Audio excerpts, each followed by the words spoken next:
Dan selanjutnya kita dengar paparan singkat dari Sekretaris Utama Badan Teknologi Nuklir Nasional Pontianak kepada Bapak Insinyur Agus Supriyanto, MSN. Disilakan.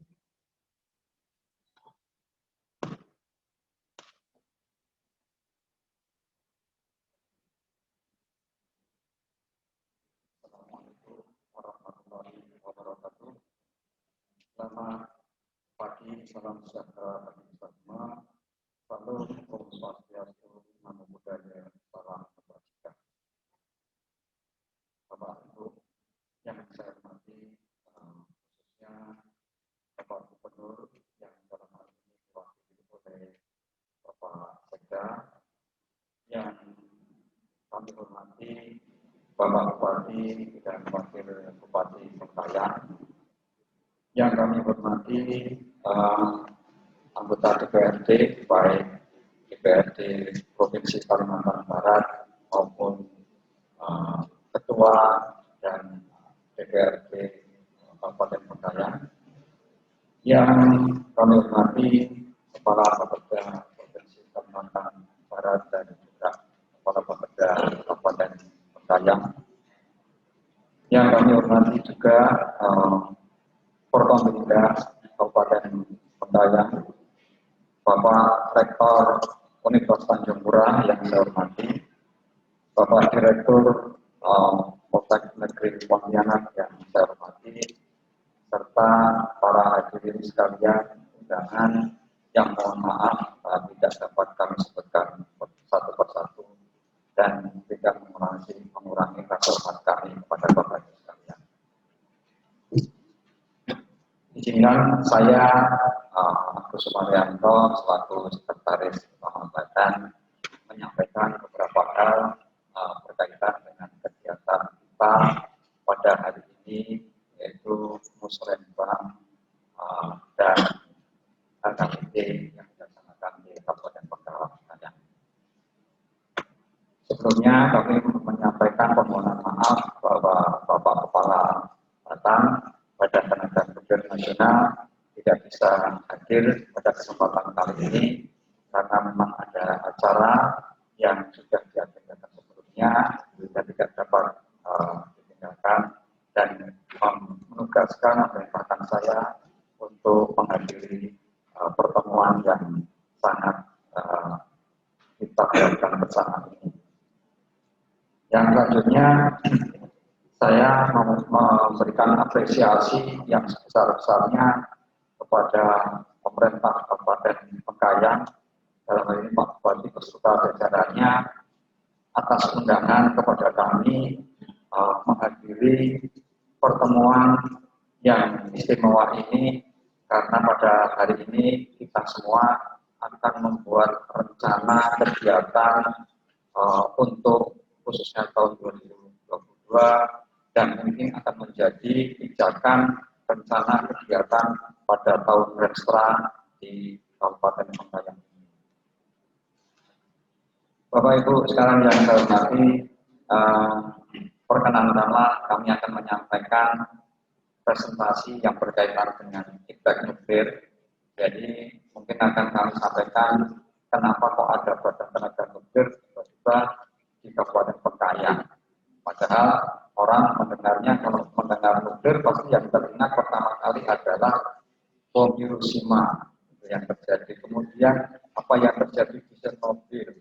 Yang terakhir yang terjadi di Fukushima. Jadi tiba-tiba apalagi nih yang berada seperti itu, nanti akan kami sampaikan bahwa aplikasi teknik nuklir itu untuk kesehatan masyarakat. Lanjut.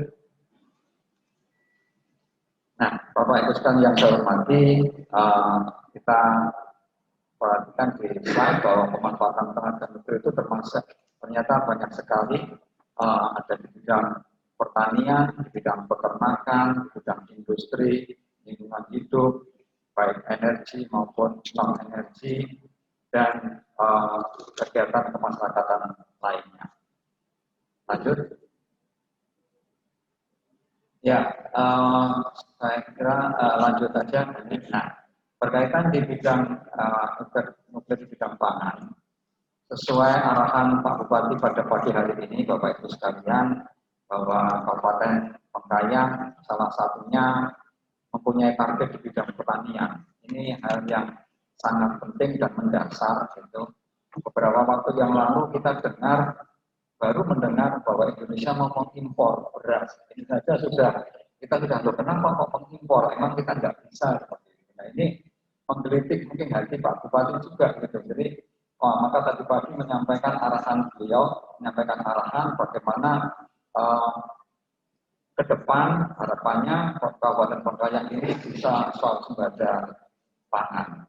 Jadi tadi malam kami berbincang dengan beliau menyampaikan itu keinginan gitu, kepada Pak Bupati sambil melaporkan hasil inovasi yang kami lakukan ke depan, bagaimana bila dimungkinkan tadi disampaikan juga oleh Pak Rektor, Pengkayang atau mungkin di Kalimantan Barat bisa memiliki varietas padi tersendiri. Jadi ada varietas unggul, apa yang diunggulkan di Pengkayang atau di Kalimantan Barat, dan itu menjadi ciri khususnya atau ciri khasnya Kabupaten Kalimantan Barat. Nah ini yang akan kami dukung. Beberapa waktu yang lalu di Kalimantan Barat sudah ditanam varietas padi Batan, 3 diantaranya ada Sidenum, ada Mukibat, dan hasilnya bagus. Penangkaran sudah bisa dilaksanakan di Kalimantan Barat. Kemudian Denmark sudah ada. Kami berharap hal ini bisa dilanjutkan, diteruskan di Kabupaten Pengkayang. Bapak Ibu sekalian, pengalaman kami ini bisa mencapai 10 ton per hektar. Apabila memang kita mengikuti dengan prosedur. Ini sementara rata-rata nasional ini sekitar 5,5 atau sekitar 6 ton per hektar. Jadi ini tantangan bagi kita semua. Tadi Pak Rektor menyampaikan sebenarnya yang disampaikan adalah triple helix. Ini adalah bagaimana kerjasama antara teman-teman di pemerintahan, kemudian di kelibatan, baik itu akademik, maksudnya baik itu di universitas, politeknik, perguruan tinggi, dan kami yang ada di Litbang. Nah, ke depan mungkin bisa ada BUMD dari Kabupaten Pengkayang yang bisa meningkatkan menjadi produksi tersendiri. Dan ini harapan kita bersama. Dan mudah-mudahan kita semua bisa melaksanakan arahan Pak Bupati yang disampaikan pada saat pembukaan tadi, bagaimana Kabupaten Pengkayang mampu untuk mandiri di dalam swadaya pertanian. Lanjut aja. Nah, varietas lain Bapak Ibu, kami punya varietas kedelai sama dengan waktu yang lalu sampai harga tempe mahal karena kedelainya mahal. Nah ini bagaimana ke depan kita bisa membuat kedelai Indonesia itu mampu berdaya di bidang kedelai. Dulu kita pernah dengar kedelai kok masuk patentnya ada di Jepang. Nah, tempe kok patentnya ada di Jepang. Seperti itu. Nah, harapannya juga ke depan kita mampu mandiri di bidang kedelai. Ini menjadikan tantangan kita, tadi Pak Bupati sampaikan juga arahannya, jadi pertanian, peternakan, perkebunan, saya kira ini menjadi tantangan kita bersama. Banyak varietas yang sudah Pak Batan miliki, dan ini semua Bapak Ibu sekalian merupakan aplikasi dari impact nuklir. Ya. Nah, kira-kira seperti itu, maka pada kesempatan kali ini juga itu kemarin juga sudah saya laporkan ke Pak Bupati, bila Bapak Ibu sekalian kebetulan pas ada di Jakarta, beritahu ke kami, silahkan nanti bisa mampir ke reaktor riset kami, kemudian ke radiator kami, di mana nanti proses-proses bagaimana pemeliharaan, bagaimana pembuatan varietas-varietas baru bisa dilihat ada di penelitian kami. Lanjut. Saya kira ini juga masih varietas kacang hijau juga seperti juga tidak hanya padi, kedelai, kacang hijau kami pun juga punya varietas unggul. Umurnya 60 hari dapat 1 sampai 2 ton per hektar. Ini yang sudah kami lakukan. Lanjut, pengawetan. Bapak Ibu sekalian, saya yakin tidak cuma di Bengkayang, tetapi juga Kabupaten di Pontianak dan juga di seluruh Kalimantan Barat. Apalagi ke depan kita akan memiliki pelabuhan internasional. Tentunya ini bisa merupakan potensi tersendiri kalau kita banyak sumber daya dari Kabupaten Bengkayang khususnya dan Kalimantan Barat pada umumnya yang perlu kita tingkatkan untuk ekspor. Nah, ini bisa radiasi itu untuk pengangkatan makanan. Tidak usah khawatir bagaimana dengan radiasinya, ini sudah melakukan penelitian dan tentunya tidak akan berdampak negatif pada tubuh kita. Hal ini juga nanti bisa dulu pada waktu kita terjadi tsunami, kita mengirim juga makanan yang diradiasi. Pada teman-teman saudara kita yang melaksanakan haji, kita juga mengirim juga makanan yang sudah diradiasi sehingga mampu bertahan sekian lama. Pada negara-negara tertentu di Eropa justru mengendaki makanan buah dari negara tropis itu yang diradiasi karena khawatir terhadap insektisida. Jadi hal semacam itulah dipersyaratkan untuk radiasi pada paparan tertentu. Lanjut. Ini Bapak Ibu sekalian, kami memiliki radiator gamma merah putih yang ada di Puspiptek Serpong. Disinilah salah satu tempat untuk mengiradiasi. Jadi banyak produk-produk yang sudah kami iradiasi dan untuk bangsa ekspor. Baik itu kopi, teh, apalagi kita mungkin ke depan dari teman-teman Untan bisa memiliki penelitian bagaimana sawit tidak hanya sekedar CPO misalnya seperti itu bisa kita awetkan. Ini seperti ini. Dan ini tantangan bagi kita semua. Arahan Pak Bupati sudah disampaikan tadi pagi. Mari kita sama-sama bisa melaksanakan bersama. Lanjut. Di bidang peternakan. Nah, ini juga Bapak Ibu teman-teman semua. Jadi di bidang peternakan ada makanan ternak kita namakan suplemen. Ini yang kalau dimakan oleh ternak kita, apakah itu sapi, apakah itu kerbau, apakah itu kambing, akan meningkatkan rasa pengen makan terus gitu bagi ternak. Untuk sapi, kemarin juga sudah kami sampaikan ke Pak Bupati, sekarang kami sampaikan kepada hadirin semua, mampu untuk pertumbuhannya antara 1 sampai dengan 1,5 kilogram setiap hari. Jadi kalau kita sering atau pernah mendengar Pak Jokowi Presiden kita kemudian kurban dengan 1,5 ton, mungkin saja Bapak Ibu sekalian, itu mungkin karena memang sapinya memang bibitnya yang unggul, bagus, kemudian peningkatannya memang bisa 1,5 kilo setiap hari. Ini seperti itu. Silahkan nanti ini ada di kawasan nuklir Pasar Jumat yang melakukan penelitian ini. Tentunya teman-teman peneliti nanti akan menggunakan sumber daya alam yang ada di masing-masing tempat. Lokasi masing-masing punya sumber daya alam yang berbeda. Tidak semuanya punya ampas tahu, tidak semua punya rumput gajah, tapi itu nanti akan disesuaikan dengan sumber daya yang ada di Bengkayang khususnya. Karena saat ini kita sedang ada di Bengkayang. Lanjut saja.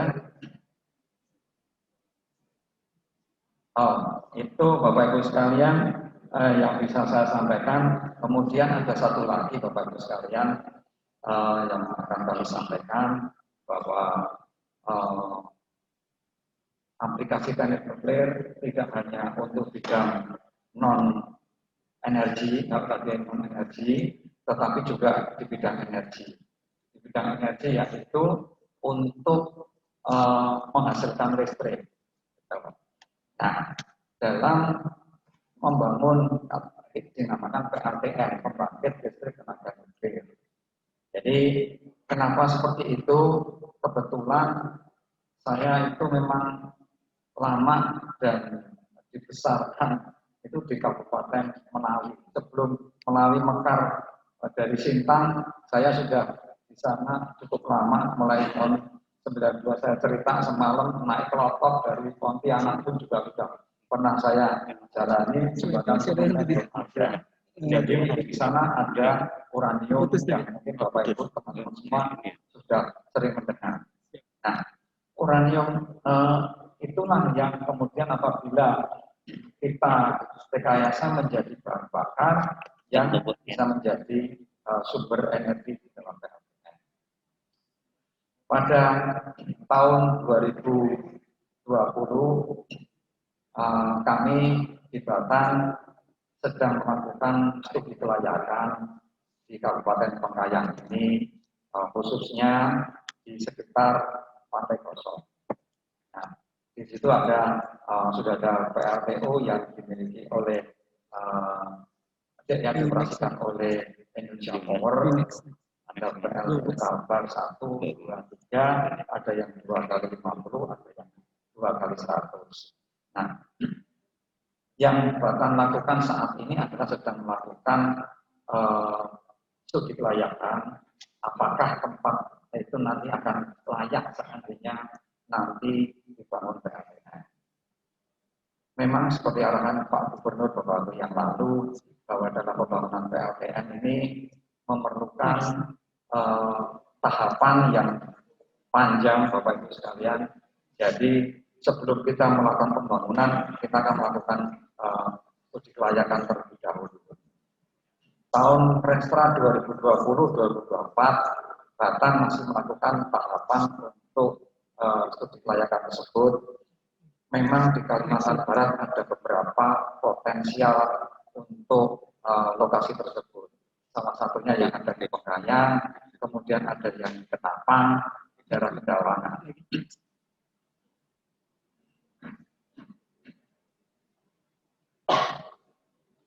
Nah,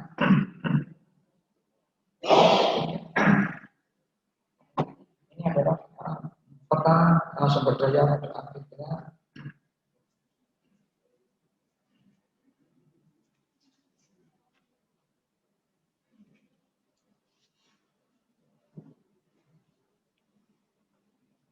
Ya, mohon maaf ya, karena sudah berdiri sekaligus saya mau menyampaikan semuanya supaya ini menjadi jelas untuk kita semua Bapak Ibu sekalian. Kalau kita lihat peta sumber radioaktif yang ada di Indonesia, potensi terbesar memang yang ada di Kalimantan Barat. Gitu. Semalam juga sudah saya sampaikan, mulai dari dulu awalnya itu seluruh Kalimantan ini kita survei. Kemudian Kalimantan Timur, Kalimantan Selatan, dan ternyata yang potensial itu ada di Kalimantan Barat yang sekarang ada di daerah Kalan sana, memang berbatasan dengan Kalimantan Tengah. Kalau kita lompat di pegunungan juga akan melewati daerah Mentawai, daerah Kalimantan Tengah, itu juga mengandung uranium Bapak Ibu sekalian. Dan ini yang terbesar, memang angkanya terlalu kecil, tapi setelah ini nanti kami bagikan ke teman-teman di Pengkayang bisa lebih gede lagi. Itu. Jadi kalau kita melihat dari sementara ini mungkin sekitar 77 ton untuk uranium gitu ya, hampir 25 atau sepertiganya ini yang sedang kita lakukan eksplorasinya. Artinya potensi kita cukup besar Bapak Ibu sekalian. Kemudian tadi, nah ini yang tadi kami sampaikan bahwa selama tahun 2024 Batang diberikan tugas sebagai koordinator pelaksanaan prioritas riset nasional sesuai dengan peraturan Menteri Riset Teknologi dan Pendidikan Tinggi pada waktu itu yang sekarang adalah Riset BIN. Dan kita nanti pada capaiannya memang teknologi pembangkit listrik tenaga nuklir yang siap digunakan secara komersial dengan berbagai pertimbangan serta dokumen teknisnya. Jadi Batang memang dalam hal ini tidak dalam rangka membangun, kecuali memang pemerintah menugaskan Batang untuk membangun. Tapi pada saat ini kita menjadi teknologi supporting organization. Jadi kalau ada teknologi yang baru, maka kita harus mengevaluasi apakah teknologi itu tepat guna atau tidak. Maka tadi salah satunya teknologi, karena ini merupakan salah satu kelayakan yang memang harus dicapai sebelum kita membangun PLTN. Bapak Ibu sekalian, saya kira itu yang bisa saya sampaikan tadi berkaitan dengan energi maupun non-energi sudah saya sampaikan. Oh ya, satu lagi, kalau tadi Pak Rektor menyampaikan tentang mobil listrik menggunakan baterai, kemudian baterainya itu bagaimana kalau Bapak Ibu sekarang kan kita sering mendengar menggunakan nikel, menggunakan lithium, sehingga ada pabrik nikel yang ada di Sulawesi dan sekitarnya. Nah, sebenarnya ke depan pengembangannya ke logam tanah jarang. Jadi kenapa? Karena sebenarnya dengan logam tanah jarang itu dicasnya cepat, tapi bisa lebih panjang penggunaannya. Nah, ini yang kemarin saya sampaikan. Nah, karena apa? Karena biasanya bersamaan dengan uranium thorium yang selama ini kita melakukan penelitian mengandung logam tanah jarang. Ini mulai dari mana? Mulai dari kalau kita dari India, Thailand, kemudian turun ke Vietnam, Laos, Malaysia, Singapura, Indonesia, sampai ke Bangka Belitung, sampai belok ke daerah Ketapang. Ini potensi kita, Bapak Ibu sekalian, dan saat ini juga sudah menjadi prioritas nasional juga bagaimana pengembangan logam tanah jarang, maka ini merupakan tantangan bagi kita bersama. Sekali lagi, kami dengan tangan terbuka menerima Bapak Ibu sekalian untuk mengembangkan teknologi ini. Mari kita sama-sama melaksanakan arahan Pak Bupati pada pagi hari ini, bagaimana kita mampu berdaya di Kabupaten Bengkayang. Terima kasih, mohon maaf jika ada kekurangan. Kami akhiri. Assalamualaikum warahmatullahi wabarakatuh.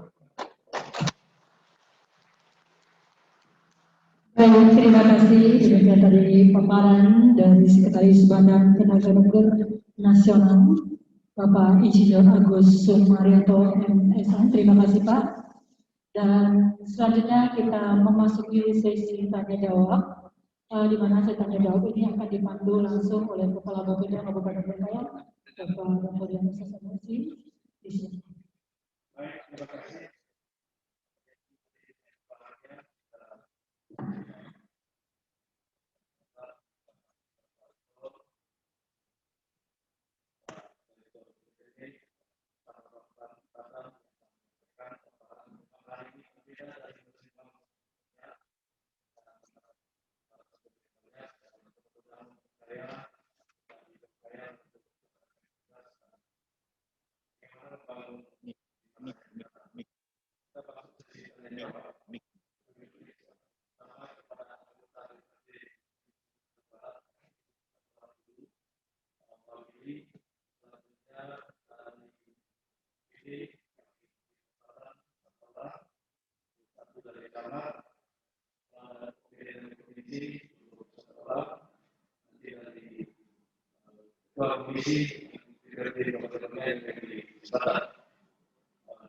Silakan dari provinsi menyampaikan mungkin dulu satu orang saja, Pak Dr. Didian Kapul.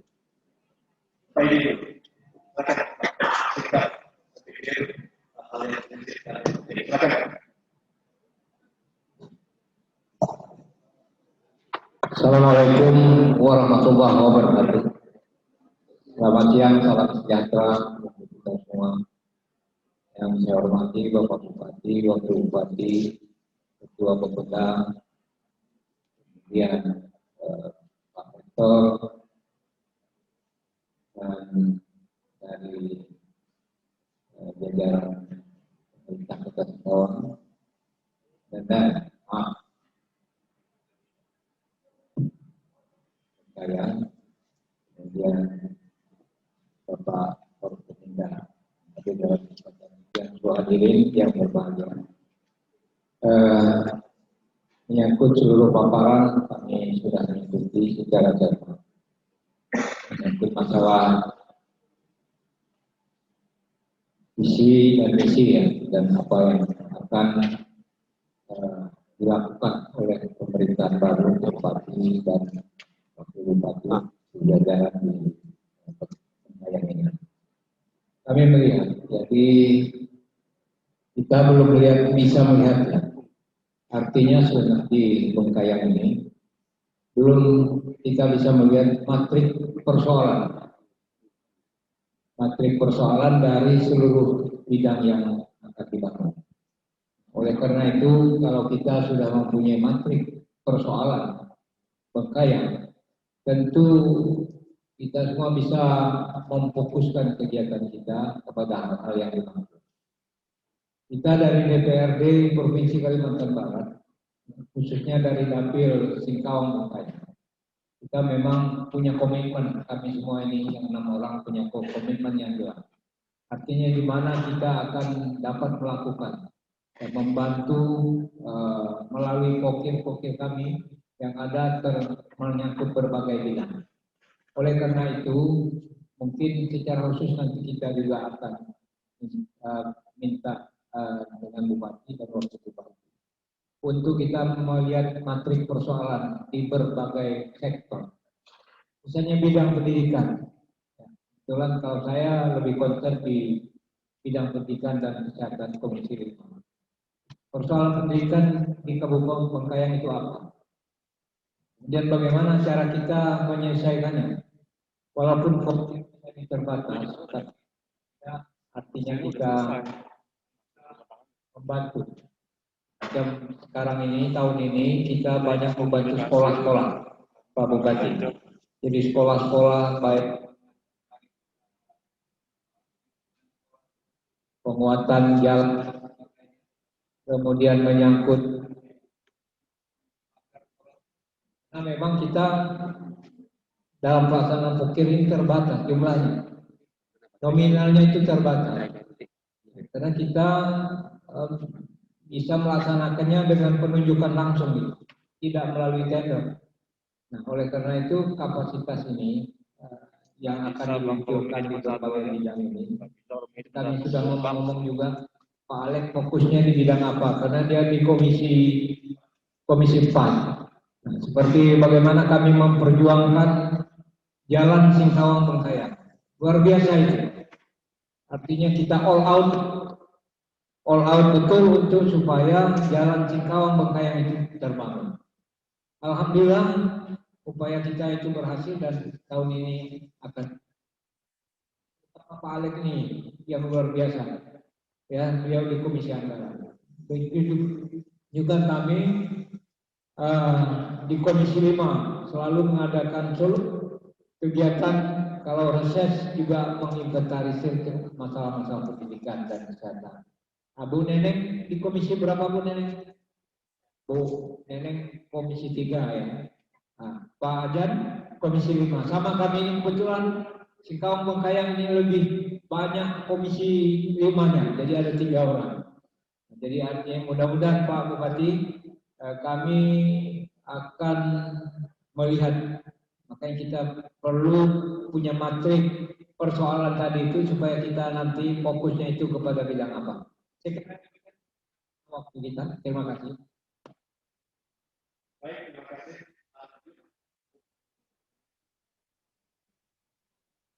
Dari UPD dulu, dari UPD dari komisi, kalau ada yang disampaikan silakan.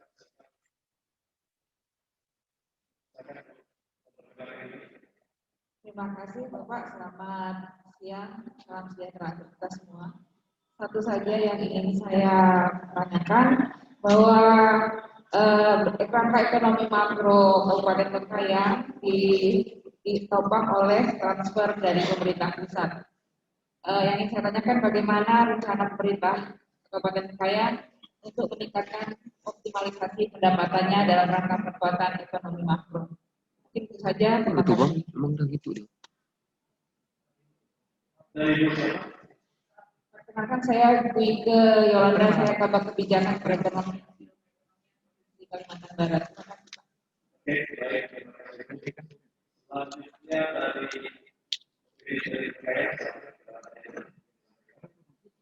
selanjutnya ini adalah silakan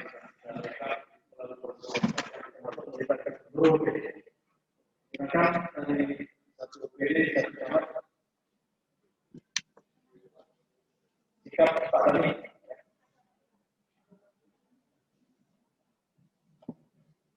Dari bencana alam.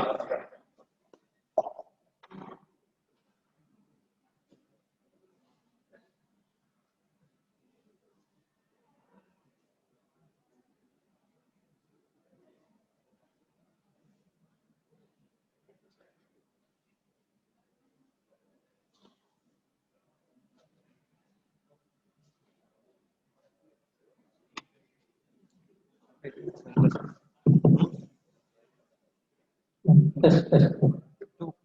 Terima kasih atas waktu dan kesempatan yang diberikan. Saya dari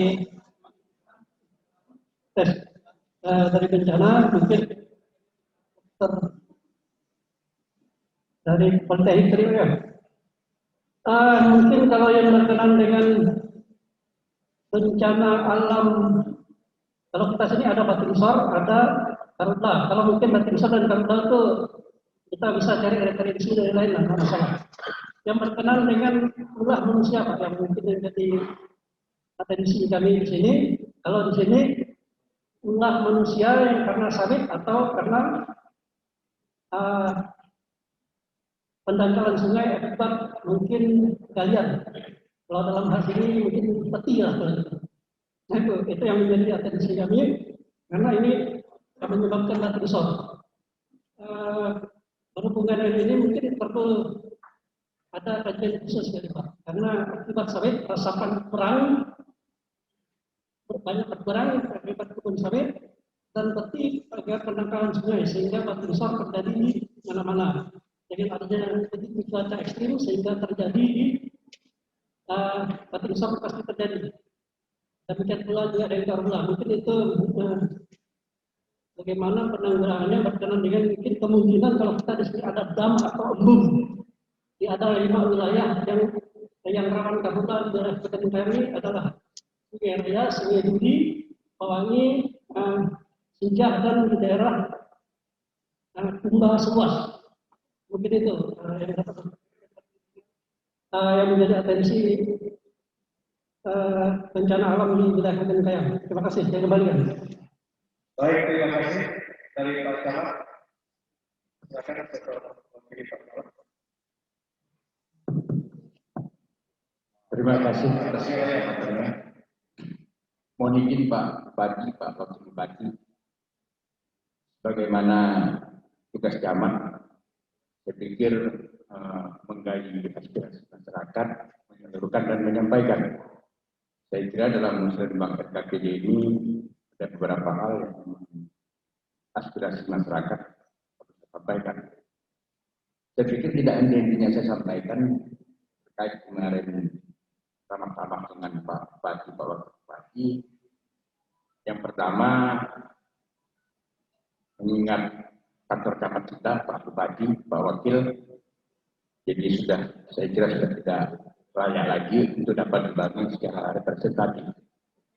Mengingat Kecamatan Sungai Raya ini adalah merupakan pintu masuk Kabupaten Bengkayang yang sekaligus merupakan nanti penyangga pelabuhan laut dan penyangga kota wisata Singkawang. Saya pikir itu kantor camat kita harus perhatikan. Karena saya kira dari sisi pemerintahan itu juga menyangkut kewibawaan pemerintah Kabupaten Bengkayang. Yang kedua, saya kira sudah tepat juga hadir juga Pak Dr. Yaakob ya, kebetulan DPRD Provinsi kita dengan komisinya yang membidangi. Jadi juga saya sampaikan ini aspirasi masyarakat dari tokoh-tokoh agama, karena di Kecamatan Sungai Raya Pak Dr. ya, sedang membangun masjid besar di kecamatan. Yang saya kira masjid besar kecamatan itu adalah merupakan miniatur masjid kita di Kabupaten Bengkayang dan merupakan barometer muslim, sehingga itu menjadi fokus perhatian kita bersama. Kiranya DPRD kita baik yang ada di tingkat provinsi maupun yang ada di tingkat kabupaten untuk dapat menganggarkan yang sifat apakah dana hibah atau yang bagaimana selanjutnya dalam rangka mendorong daripada pembangunan kita yang sedang kita kerjakan sekarang. Yang ketiga,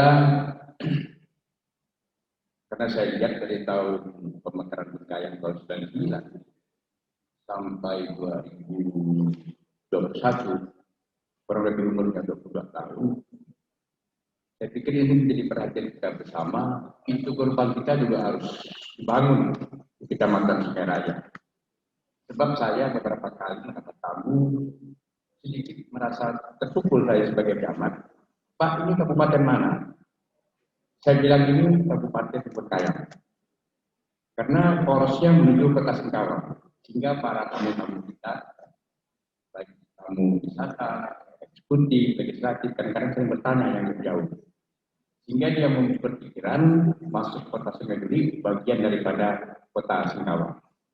Dan memang unik wilayah kita. Masuknya Kabupaten Bengkayang, sampai sana lagi ujungnya Kota Bengkayang. Memang unik wilayah kita ini. Hingga tidak heran orang terkecoh merasakan Sungai Duri, ya, Sungai Raya maupun Sungai Kepulauan adalah bagian yang terintegrasi daripada pemerintah Kota Singkawang. Saya pikir ini harus kita eliminir permasalahan ini. Saya pikir satu-satunya jalan akan disampaikan ke tokoh masyarakat, pemuka-pemuka masyarakat di sana memang perlu dibangun di utang yang berkarakter masyarakat Kabupaten Bengkayang. Saya pikir hanya itu Pak Bupati, Pak Wakil Bupati, anggota DPR kita baik provinsi kabupaten yang dapat saya sampaikan. Sekian, terima kasih. Wabillahi taufiq wal hidayah. Assalamualaikum warahmatullahi wabarakatuh. Terima kasih Pak. Silakan dari Direktur PDAM singkat kepada terdakwa ini. Silakan.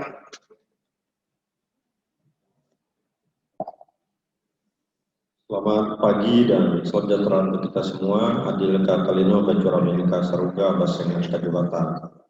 Yang terhormat Bupati, Wakil Bupati, Ketua DPRD dan seluruh hadirin yang hadir pada saat ini, mendengar penjelasan dari Musrenbang RKPD Kabupaten Bengkayang, ada beberapa yang kami usulkan selaku Direktur PDAM Kabupaten Bengkayang. Yang pertama, dari catatan hasil konsultasi awal, saya melihat Bapeda Bengkayang belum memasukkan usulan PDAM. Kami mengharapkan supaya usulan-usulan yang sudah dibahas dalam rancangan awal supaya dituangkan dalam Musrenbang RKPD hari ini. Satu yang berkaitan dengan bagaimana spam regional di Kabupaten Bengkayang. Karena kita tahu Bengkayang ini adalah penyangga antara kota Singkawang dan kota Mempawah, dan di Mempawah itu akan adanya pelabuhan internasional. Kami mengusulkan supaya adanya spam regional karena sumber air kita berlimpah dan itu sangat menentukan infrastruktur dasar. Kami usulkan supaya itu bisa dimasukkan dalam Musrenbang kali ini. Yang kedua, berkaitan dengan cakupan layanan PDAM, tahun ini kita berubah 5% dari 17,56 tahun 2019, tahun 2020 menjadi 22. Jadi kami mengusulkan supaya adanya setiap spam di kecamatan itu adanya perbaikan dan rehabilitasi. Yang ketiga, supaya setiap kecamatan yang tidak adanya air bersih, khususnya di pesisir, dari mulai Sungai Raya Kepulauan, Sungai Raya, dan Capkala, supaya ada spam khusus di IKK kecamatan. Dan adanya integrasi antara pengelolaan air bersih, baik yang dikelola oleh PDAM maupun yang dikelola oleh Pamsimas dan BUMDes. Sehingga cakupan layanan air bersih di Kabupaten Bengkayang bisa tidak hanya terwakili dari PDAM, karena kami yakin bahwa pelayanan air bersih Kabupaten Bengkayang itu sangat luar biasa. Cuma saat ini kami belum duduk satu meja, jadi kami mengharapkan supaya pembangunan air bersih memang terintegrasi, tetapi dibedakan wilayah antara PDAM, BUMDes, dan Pamsimas. Yang ketiga, kami belum melihat adanya dimasukkan perencanaan air bersih khususnya di wilayah ibu kota kecamatan. Kami sudah mengusulkan supaya adanya embung air baku di Saka 2 dan sudah disetujui kelayakan oleh Kepala Balai Wilayah Sungai. Nah, kami minta ini supaya dituangkan juga sehingga permasalahan air bersih di ibu kota kecamatan sebagai infrastruktur dasar bisa teratasi dalam 1-2 tahun ini. Begitu juga masalah air bersih di wilayah perbatasan. Kami sudah mengusulkan Riam Umbu 1.500 liter per detik, dan kemarin sudah ada studi dari Balai mencakup seluruh air bersih di wilayah perbatasan. Kami ingin ini juga supaya dimasukkan, dan untuk lebih jelasnya sudah kami tuangkan di dalam bisnis plan Perumdam Tirta Bengkayang atau PDAM Kabupaten Bengkayang, maupun di dalam action plan PDAM Kabupaten Bengkayang. Mungkin ini beberapa hal yang kami sarankan supaya bisa ditindaklanjuti. Mohon maaf jika ada kesalahan. Kami tutup. Adin Katalino, Becuramin Kasaruga, Basengat, Kaji Bakar. Harus kasih menginformasi tapi yang teknis dilakukan pada saat di kita akan perhatikan dan yang selanjutnya pendidikan. Silakan Pak Pelaksana tugas pendidikan. Terima kasih kesempatannya. Langsung saja. Pendidikan, kita berbicara dari SDM unggul Bengkayang mantap. Saya sangat mendukung itu. Pertama-tama dengan kondisi saat ini yang kita melakukan pembelajaran secara daring dan dilanjutkan dengan ujian nasional secara asesmen sistem komputerisasi, Bengkayang ini masih banyak daerah yang tidak ada jaringan internet. Supaya semua lokasi-lokasi sekolah, ya, khususnya daerah 3T, bahkan jangan 3T, di sekitar jalur sutra saja masih banyak yang tidak ada jaringan internet. Nah, mungkin kalau memang bisa pasangkan jaringan-jaringan tersebut, akses internetnya, dan juga kalau bisa memang harus ada juga dari provinsi penyuplai komputer untuk sekolah-sekolah dalam persiapan asesmen nasional. Yang pertama, yang kedua, SLB ini adalah ranahnya provinsi. Ada 2 SLB Kabupaten Bengkayang, sampai saat ini gurunya tidak ada, dan yang adalah guru umum. Kemudian saya maunya ada di SLB tersebut dibangun juga asrama, karena anak-anak yang berkebutuhan khusus itu tidak semuanya satu titik, tetapi terpencil yang jauh-jauh, sehingga di asrama bisa dikumpulkan. Provinsi juga bisa menganggarkan untuk SLB tersebut, selain operasional asrama juga guru kontrak provinsi, supaya SLB itu bisa aktif. Kemudian terakhir, mengingat tadi banyak anak putus sekolah, ini saran dan harapan saya, di Bengkayang harus ada sebuah lembaga yang disebut Balai Latihan Kerja. Balai latihan ini, mengapa banyak anak-anak kita ini sambil menunggu politeknik yang diharapkan, harus ada balai latihan. Karena anak-anak kita ini hanya secara pedagogik, mereka bisa membengkel hanya dengan kemampuan sendiri dan lain-lainnya. Saya berharap kalau anak-anak di sekolah dapat menghidupi diri sendiri kalau kita membuat lembaga atau istilahnya balai latihan kerja yang ada di Kabupaten Bengkayang. Kira demikian, terima kasih. Baik, terima kasih Pak.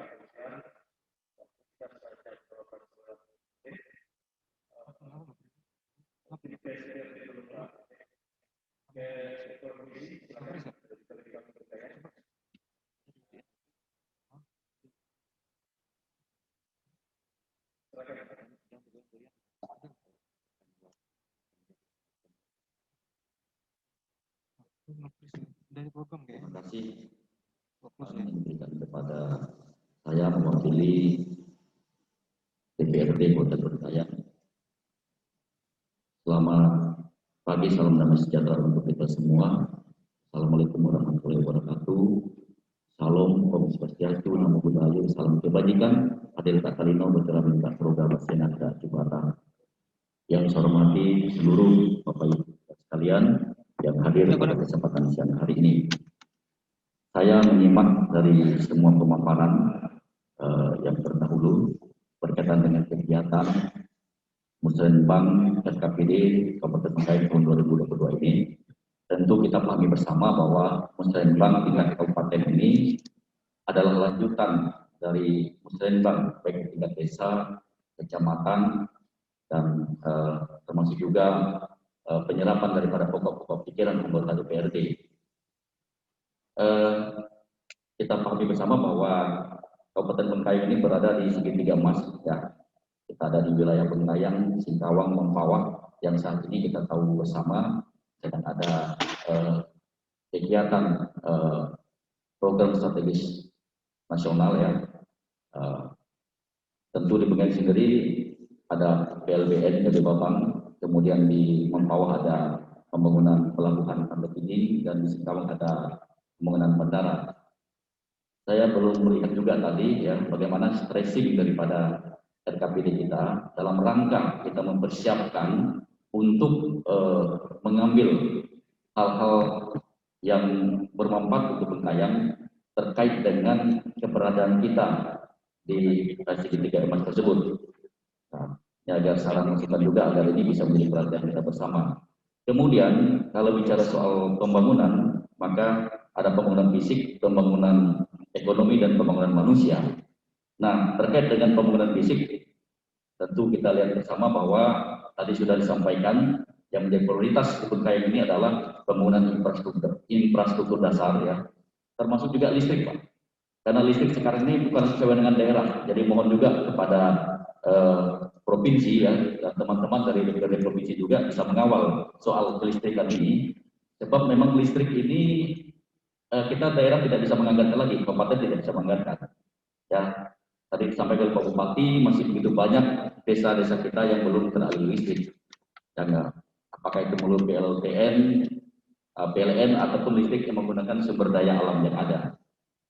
Kemudian juga ini terkait dengan pembangunan infrastruktur juga. Ini terkait dengan jembatan timbang, Pak. Jembatan timbang ini juga saya lihat sangat perlu di Kota Bengkayang, karena tonase kendaraan yang melalui Bengkayang ini dengan berbagai daerah perkebunan kelapa sawit ini cukup besar. Ya, dan tonase kendaraannya itu kalau kita lihat dari kasat mata ini sepertinya sudah memenuhi kapasitas. Sehingga ini juga perlu karena ini kewenangannya bukan daerah, tapi kewenangan juga ini ada di pusat dan provinsi. Jadi mohon juga ini bisa menjadi perhatian untuk di beberapa titik dan Bengkayang ini bisa dibangun jembatan timbang. Kemudian selanjutnya ini soal daerah irigasi, Pak, atau DI. Sehingga DI ini juga bukan kewenangan kabupatennya. Meskipun ada perdebatan di sini bahwa DI yang di atas 1000 hektar itu kewenangan provinsi, dan menurut hasil rapat koordinasi Komisi 2 DPRD Bengkayang, ya, yang membimbing tentang ekonomi pembangunan, bahwa daerah-daerah irigasi kita sekarang ini luas areanya sudah tidak lagi di atas 1000 hektar, sehingga dikategorikan itu sudah masuk kewenangan kabupaten. Nah, ini juga perlu penegasan, ya, sehingga kita tidak bias nanti ini tanggung jawab siapa. Karena di Bengkayang ini ada DI Madi di Lumar, ada DI Seburuk di Sungai Betung, ada DI Sanggolero, dan ada DI Sungai Keran. Dan ini kalau kita optimalkan, tentu untuk mendukung program swasembada beras Kota Bengkayang ini sangat luar biasa. Ya, dan dimulai dengan pembangunan DI-nya yang ini peninggalan ketika Orde Baru dulu dan tidak terawat sampai hari ini. Sehingga banyak terjadi alih fungsi lahan, Pak. Yang awalnya lahan-lahan untuk pertanian sawah, sekarang itu malah alih fungsinya ke perkebunan. Jadi ini faktor utamanya satu karena daerah irigasinya tidak kita benahi. Kemudian selanjutnya ini terkait dengan jembatan beda. Nah, ini soal dukungan, Pak. Tadi kita dengar bersama bahwa visi misi Bupati Kota Bengkayang sangat luar biasa. Ya, tentu ini kita dukung bersama. Hanya yang perlu kita juga pahami dan sadari saat ini bahwa kemampuan keuangan daerah kita seperti Ibu sampaikan tadi benar. Jaga APBD Bengkayang di angka 1,1 T. PAD kita baru bisa menyumbang kurang lebih 5% dari struktur dan postur APBD kita. Tentu dalam hal ini agar semua visi-misi daerah ini dapat terlaksana dengan baik, maka kita juga berharap ada dukungan kebijakan politik anggaran baik dari pemerintah pusat maupun dari pemerintah provinsi agar semua rencanakan hari ini dapat. Saya rasa saja tambahan dari kami karena tadi sudah disampaikan secara lengkap oleh teman-teman terdahulu. Karena waktu juga implementasi kita semua, akhir kata saya ucapkan terima kasih atas segala perhatiannya. Selamat siang, salam damai sejahtera untuk kita semua. Adil Katalino, Bocor Amin Kasaruga, Basengan Gak Jembatan. Terima kasih Pak Presiden. Dari Komisi 2, kemudian bicara tepat. Baik, terima kasih. Dari Provinsi, Pak Tolong kepada saya singkat.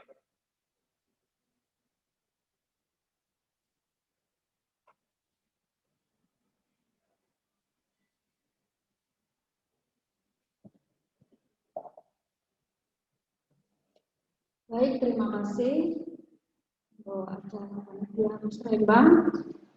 Saya langsung saja yang saya ingin sampaikan kepada Pak Bupati dan Wakil Bupati. Selamat sudah terpilih menjadi Bupati Kabupaten Bengkayang. Saya hanya ingin menyampaikan, kami dari Dapil 3 tentu support apa yang sudah disampaikan, bahwa yang kita bahas di hasil musrembang pada hari ini itu terkait masalah pendidikan. Nah, jadi saya ingin sampaikan tahun 2022 nanti sudah saya anggarkan untuk pembuatan pagar yang ada di SMK Jagoi Babang. Nah, yang kedua itu di SMK Sungai Raya. Saya lihat data saya.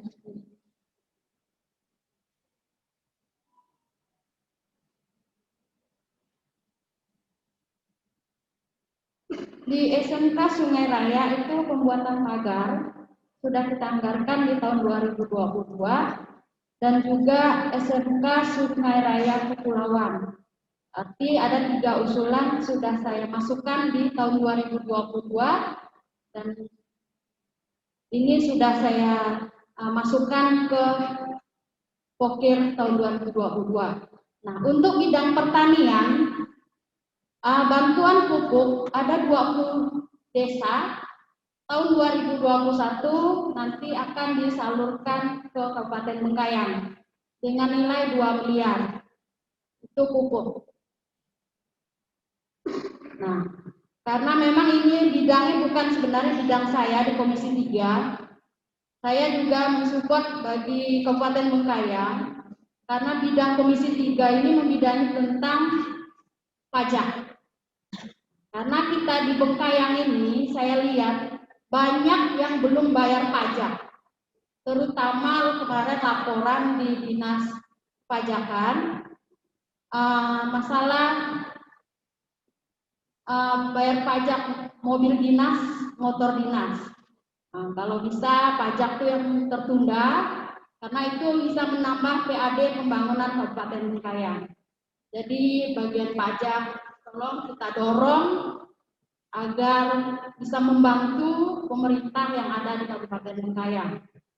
Nah, kami juga sudah menyampaikan beberapa hal terkait masalah infrastruktur yang ada di Bengkayang pada saat kami rapat paripurna di tahun 2021 kemarin, 2020, beberapa infrastruktur tentu kami menyampaikan soal wewenangnya provinsi.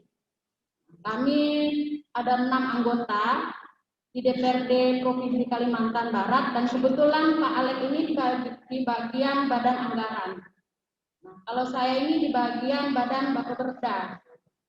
Nah, ada tahun 2021 kita ada dana masuk di Suti Semarang dan juga Kota Singkawang. Nah, itu atas kerjasama bagian anggota di bagian badan anggaran. Nah, dan juga kami menyampaikan juga kepada Pak Bupati, untuk SD Pak, saya melihat meninjau langsung. Mungkin Pak Bupati silakan nanti ada waktu ke daerah Desa Bengkawan, daerah padat. Nah, SD-nya Pak, itu benar-benar bukan lagi dikatakan sekolah Pak, dan rumah gurunya juga tidak layak dipakai. Nah, kalau ada waktu boleh nanti ditinjau, karena ini SD ini bukan wewenangnya provinsi. Kalau ini memang dah wewenang provinsi, saya siap bantu. Tapi karena ini kabupaten, karena masuk di ranahnya SD. Saya minta Pak Bupati silahkan nanti diteruskan agar bisa dibantu pembangunan yang ada di sana. Mungkin ini saja yang perlu saya sampaikan kepada Pak Bupati dan Wakil Bupati, para pemerintah Kabupaten Bengkayang. Kita siap dorong segala pembangunan yang ada di sini. Terus kita menjalin berkomunikasi dengan DPRD Provinsi. Sekian dari saya. Selamat siang.